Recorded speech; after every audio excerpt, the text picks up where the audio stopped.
તો નાસ્તા પાણી કરી દીધા, ફરી ટ્રેક સ્ટાર્ટ થઈ ગયો છે અને જોઈ ગયો નથી. વાહ ભાઈ છે ને, હા ખવાઈ ગયું ને એટલે હવે વરસાદના હિસાબે ઠંડી લાગવા તો માંડી છે.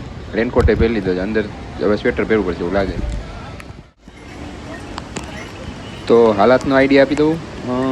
બૂટ ને બધું કાઢી નાખ્યું છે કારણ કે ભીનું થઈ ગયું હતું, અને સ્લાઇડર ને ચપ્પલ પહેરી લીધા છે. રેનકોટ તો પહેરેલા જ છે ને ધીમે ધીમે હવે આગળ વધવા માંડી. ઠંડીમાં પરસેવા છૂટી જેવું કામકાજ છે. રામબાળાજી આ ચડવું ને એ લગભગ એક ધારું ચડવાનું લગભગ 8 માળ 7 8 માળ 10 માળ જેટલું ચડવું પડે છે ટાળમાં.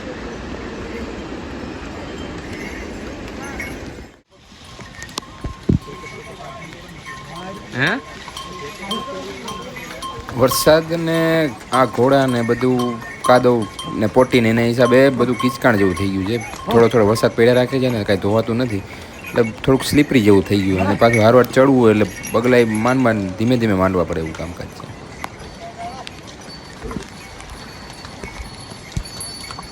છોટી લીંચોલી બડી લીંચોલી બેઝ કેમ્પ એન્ડ કેદારનાથ 8:30. તો ઘણું બાકી છે. આપણે એમ કે સાંજ પેડે પહોંચી જશું, પણ થોડુંક સ્પીડે ધીમી થઈ ગઈ છે, થકાઈ ગયું છે એવું છે.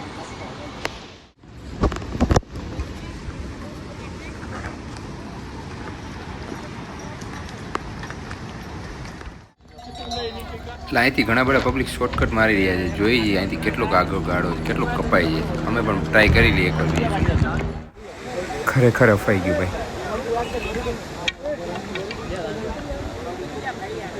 હા ટ્રાય ન કરવી ભાઈ, થકાઈ ગયું. બહુ સ્લીપરી થઈ ગયું છે અને ચડવું બહુ અઘરું છે. જો આ બધા ઉતરી રહ્યા છે, થાકી ગયા. કાયદેસર બેસી જવું પડ્યું.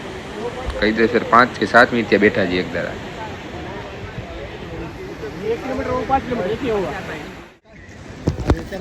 તો વાદળા લગભગ અમે હાલી ત્યારના અમારી હાર જ હાલે, આગળ આગળ આગળ આગળ આવ્યા જ રાખે. જો ઉપર તો લગભગ બધે અડી ગયા છે ઝાડવાને બધે બે બાજુ. એટલે સામેની સાઈડ જ બધા વાદળ અડીને જ જાય છે. એટલે એવું લાગે કે આ ભાઈ અડીને તૂટી ન જાય, બધું ત્યાં વચ્ચે ઢગલો થઈ જવાનો. તો જોઈએ હવે ધીમે ધીમે આગળ આવેલા જઈએ છીએ. ટૂંકમાં દરેક ગોલાય અને બધે ઊભા રહીને બ્રેક લઈ લઈએ છીએ ધીમે ધીમે. ત્યાં એટલી વારમાં જો કીધું તમે વાત થઈ, એટલી વારમાં વરસાદ ચાલુ થઈ ગયો. બધાએ વરસાદી પહેરી લીધી, કલરના બધા દેખાય. અમે રેનકોટ પહેરેલા જ છે, જો કે કાઢ્યા નથી. ને નીચે જો લગભગ નીચેથી જ બધા પબ્લિક વરસાદ રેનકોટ ને બધું પહેરીને જ આવે છે. ઘણા ખરા ઊભા રહી ગયા છે કે ભાઈ થોડીક વાર ખમી જાય, કારણ કે ડર લાગે એક ટાઈપનો કે સ્લીપ ના થઈ જાય, પડી ન જાય. એમ જોતા હોય બધા કે પડી જાય છે, ઓલા પડે જાય. એટલે ધીમે ધીમે હેલું જવું જ હિતાવ છે આપણા માટે. વાતાવરણ એકદમ ખુશનુમા થઈ ગયું છે વરસાદની હિસાબે, કે ઝીણા ઝીણા છાંટાનો વરસાદ ચાલુ છે. વાદળા આગળ પાછળ જ્યાં રાખે.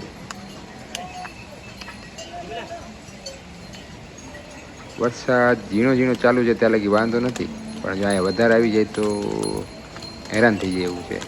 ઠંડી વધી જાય એવું.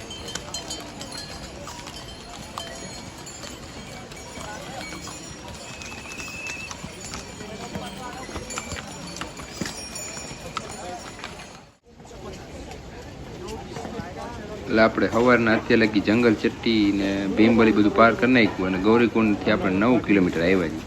સવાર ના ચાલી જાય, બપોર થઈ ગયું છે. તો એના ઉપર આઈડિયા આવી જાય કે ભાઈ આપણી સ્પીડ શું હોય છે.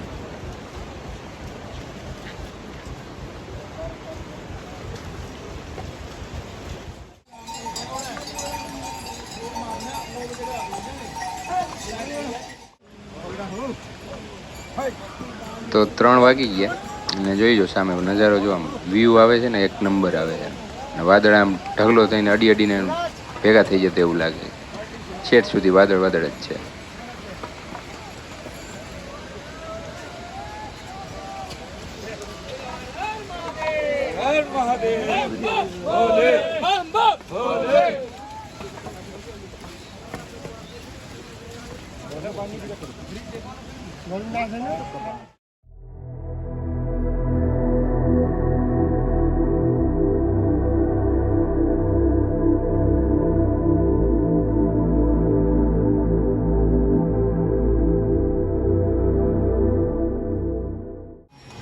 થોડી વાર પહેલાં અહીંયા કાંઈ નહોતું અને એટલી જ વારમાં આ વાદળો ક્યાંથી આવી ગયા. બધું જ ફોગ થઈ ગયું છે. વિઝિબિલિટી ઘણી બધી ડાઉન થઈ ગઈ છે જેમ જોઈ શકો છો. હાલના આપણે 2 મિનિટ પહેલાંના વિડીયોમાં જોયું કે અહીંયા કાંઈ નહોતું અને 2 જ મિનિટ બાદ અહીંયા કેટલી ગતિમાં વાદળો આવી ગયા. બધું જ દેખાતું બંધ થઈ ગયું છે.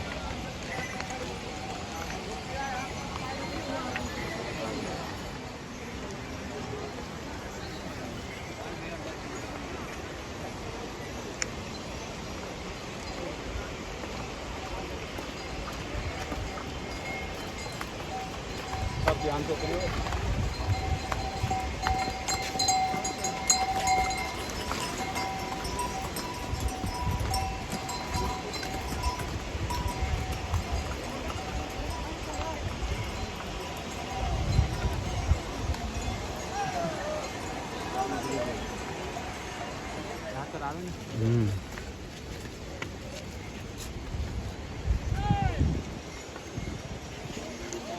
विजिबिलिटी बिल्कुल ही डाउन हो जा रही है.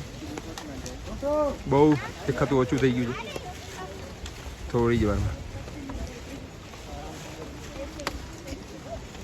જોઈ તો ઘણું બધું દેખાતું ઓછું થઈ ગયું છે. રસ્તામાં 100 મીટર પણ માંડ દેખાઈ રહ્યું છે. થોડી જ વાર લગભગ 10 મિનિટમાં આ ફોગ આવી ગયો છે.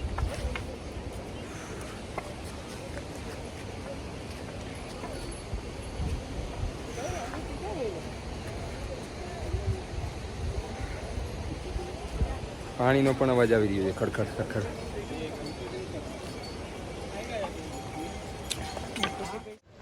જहाँ शिव वहाँ स्वर्ग.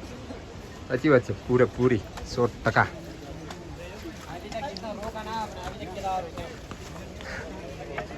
શિવ જ્યાં જ્યાં છે ત્યાં બધે જ સ્વર્ગ છે. એ કદાચ જોઈને પણ અનુભવ કરી લેજો જો કદાચ ખોટું હોય તો.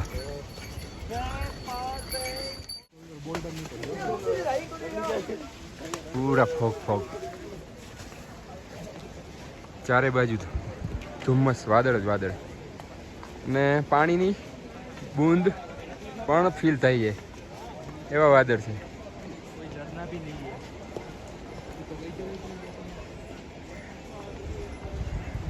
હવે इससे आगे અહીંથી આગળ ક્યાંય પણ પાણીના ઝરણા જોવા નથી મળ્યા. તો થોડી પાણીની તંગી થઈ ગઈ છે પણ ભગવાન દેખાડશે જલ્દી ઝરણું. 100 મીટર વિઝિબિલિટી ઓનલી 100 મીટર જ દેખાય અને ઠંડી અને સાથે સાથે વરસાદ પણ ફીલ થાય છે. તો હજી જાણવા એવું મળે છે કે રસ્તો ઘણો લાંબો. તો અમે અમારી ગતિ પ્રમાણે ચાલુ જ રાખેલું છે. તો હવે ફટાફટ નીચે જઈએ છીએ.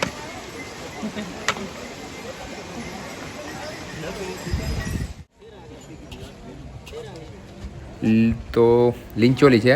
લીંચોલી બેઝ કેમ્પ કહેવાય છે. છોટી બડી લીંચોલી. 4 વાગ્યા છે. જુઓ તમે વાતાવરણ એક નંબર. અને નાસ્તા પાણી કરે છે બધા. અહીંયા બ્રેક લીધો છે. 360 વ્યૂ આવે છે ચારે બાજુ. અહીંથી એક મોટો બધો પોઈન્ટ છે કે ભાઈ ત્યાંથી તમે ચારે બાજુ જોઈ શકો છો. લીંચોલી બેઝ કેમ્પ છે. અહીંયા પણ તમને સારા ટેન્ટ મળી જાય છે. ટોયલેટ બાથરૂમની સુવિધા છે.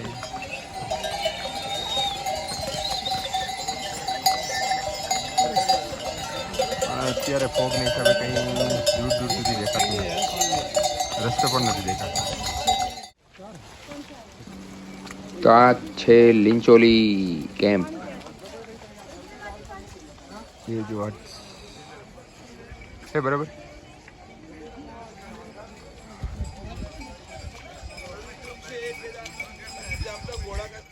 સૂકી હવા અને આ વાદળોના હવામાન વચ્ચે ચાલવાથી ગળું સુકાઈ ગયું છે, ગળું લેવાઈ ગયું છે. તો હવે જ્યાં મારો સ્ટે છે GMVNમાં ત્યાં જઈને એલર્જી માટેની કોલ્ડ માટેની દવા લેવી પડશે.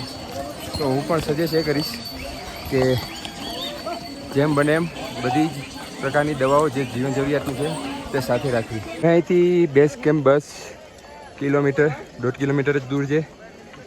તો હવે લગભગ મને લાગી રહ્યું છે આ છેલ્લી ચડાઈ હશે જે ડિફિકલ્ટ પડશે. ત્યારબાદ તો ચાલવાનું જ છે બેઝ કેમ્પથી મંદિર સુધી. તો પ્લાન એવો છે કે મંદિર પહેલાં બેઝ કેમ્પ જઈએ, સામાન રાખીએ જ કોટેજ પર, ફ્રેશ થઈએ, ત્યારબાદ મંદિર જઈએ. એટલો ટાઈમ તો છે જ અમારી પાસે.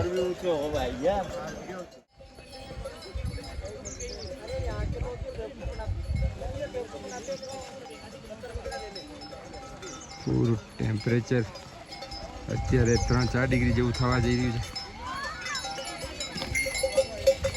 પાણી પણ ઠંડો વરસાદ પણ પડી રહ્યો છે. હજી બેઝ કેમ્પ ઘણું દૂર લાગી રહ્યું છે.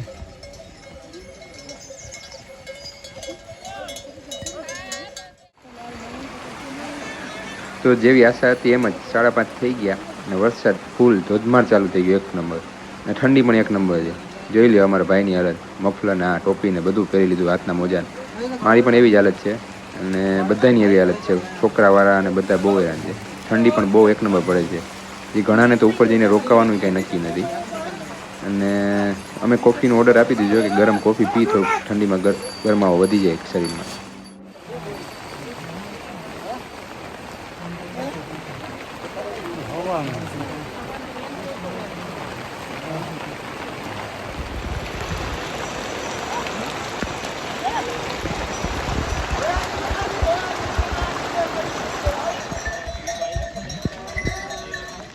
તો હવે ટીમમાંથી એક વ્યક્તિને ખચ્ચર કરાવી દીધું છે. ખચ્ચર કરવું પડ્યું છે કારણ કે હવે એની સ્ટેમિના પૂરી થઈ ગઈ હતી. તો હવે એકચ્યુઅલી આ છે એક સોલો ટ્રીપ. જે 2 કિલોમીટર બચ્યા છે એ એકલા પૂરા કરવાના છે. તો હું પણ લઈ શકતો હતો, સાથે જોઈન કરી શકતો હતો એને, પણ તો ઈચ્છા અધૂરી રહી જાય. એટલા માટે હવે એકલો જ જઈ રહ્યો છું બેઝ કેમ્પ તરફ. અને ખરેખર ટુ મચ કોલ્ડ છે, હાથ પણ થીજી રહ્યા છે. આ બરફ જોવા મળી રહ્યો છે જે આપણે યુટ્યુબ વિડીયો અને રીલ્સમાં જોઈએ છીએ. ઘણો બધો બરફ છે. વાહ ભાઈ વાહ.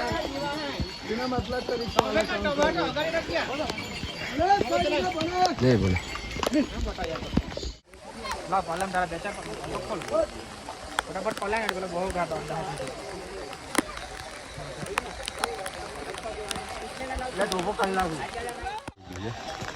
જોઈ શકો છો કે જે વિઝિબિલિટી છે બહુ ડાઉન થઈ ગયું. આવું ક્યારેક જ બને છે પણ ઘણા બધા ગભરાઈ જાય છે. તો ગભરાયા વગર સિચ્યુએશનનો સામનો કરવો અને કોઈ પણ જગ્યાએ સ્ટોપ થઈ જવું જો દૂર હોય તો. બરફ એ સ્નો છે ઘણો બધો છે. બધાના થઈ જશે. જો ગોલા ખાવા હોય તો જોઈન કરી લેજો.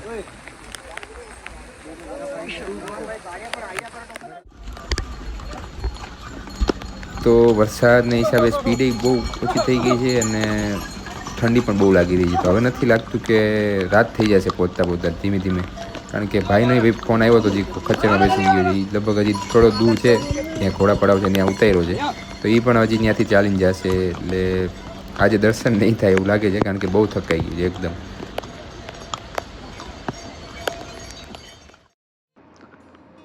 તો 9:30 જેવું થઈ ગયું છે ટાઈમ. અને આજનો દિવસ થોડોક વધારે થાકવાળો છે કારણ કે આ બધું વરસાદ ને બધું જે પડ્યું ને એના હિસાબે થોડોક ટાઈમિંગમાં બી ફેરફાર થઈ ગયો. ટાઈમ બગડ્યો અને ચડતા ઉપર આવતા આ કેમ્પ પહોંચતા મારે લગભગ 8:15 જેવું થઈ ગયું હતું.